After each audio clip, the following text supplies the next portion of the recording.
Today is a day of joy, mercy, and immense gratitude. Millions gather across the globe to celebrate the end of a month of fasting.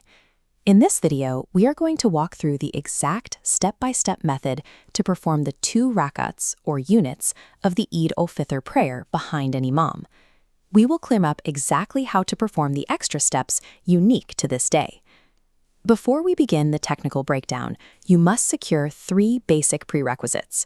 You need wudu, which is the state of ritual purification.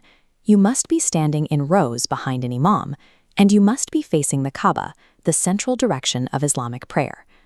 While getting set up is straightforward, the mechanics of the extra takbeers, the physical movement tied to the Arabic phrase for God is great, is where most people get tripped up.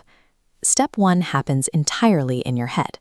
Every valid prayer begins internally with a clear intention, known as the Niyyah, before you make a single physical movement. Here is the exact phrasing you need to form in your heart. Niyat karta hu main 2 rakat namaz Eid Fitr ki wajib, zaid 6 takbiron ke saath, Allah Ta'ala ke liye, piche is imam ke, muh mera Kaaba Sharif ki taraf.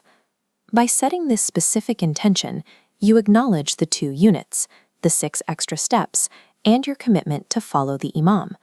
From this point forward, your actions are entirely bound to the physical cues of the person leading the congregation. The prayer begins when the imam says the first Allahu Akbar.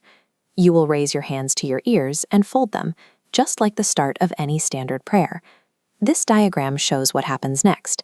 Immediately following that first movement, the imam will call out a rapid sequence of 3 extra takbeers. To navigate this without making a mistake, memorize this rule: drop, drop, tie. When the imam calls the first extra takbeer, raise your hands to your ears, then let them drop loosely. On the second call, repeat that exact motion, dropping them again. On the third and final extra call, raise your hands one last time, but now tie them securely below your navel or on your chest. With your hands tied, the imam will begin reciting Surah Fatiha, followed by another chapter from the Quran. Your job here is simply to remain silent and listen carefully. By executing this drop, drop, tie sequence correctly, you are perfectly synchronized to follow the imam into the standard bowing, called ruku, and the prostrations, known as sajda, that finish out the first rakat. As you stand back up for the second rakat, pay close attention. The order of operations changes here. Unlike the first rakat, the imam will perform the Quranic recitation first. Do not expect any extra calls until he has completely finished reading. This comparison diagram maps out the shift. Instead of the drop, drop, tie rule from earlier, the second rakat relies on a sequence of drop, drop, drop. Immediately after the imam finishes reciting, he will call out 3 consecutive extra takbeers. For every single one of these 3 calls, raise your hands to your ears and drop them back to hang by your sides. Now comes the step where many people stumble. The imam will say Allahu Akbar for a 4th time. This is not an extra takbir. Do not raise your hands. Instead, move straight down into the ruku position.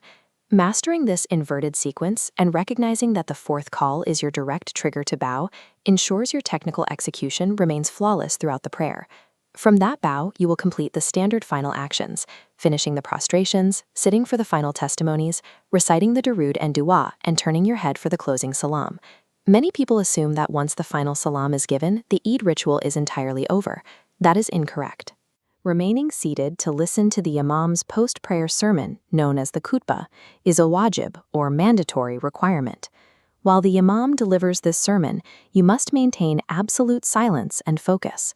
The true validity of your Eid prayer relies on combining the precise physical mechanics of the 2 rakats with the disciplined attention given to this final sermon. Once the khutbah concludes, congratulations. By following these exact steps, your Eid prayer is completely and correctly finished.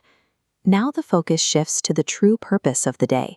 Eid is about deep gratitude to God, spreading joy to those less fortunate, and bringing our communities closer together.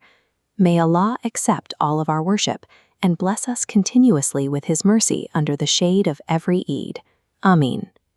Getting the technical sequence right simply clears the path, allowing you to fully experience the immense spiritual rewards and shared joy of the holiday.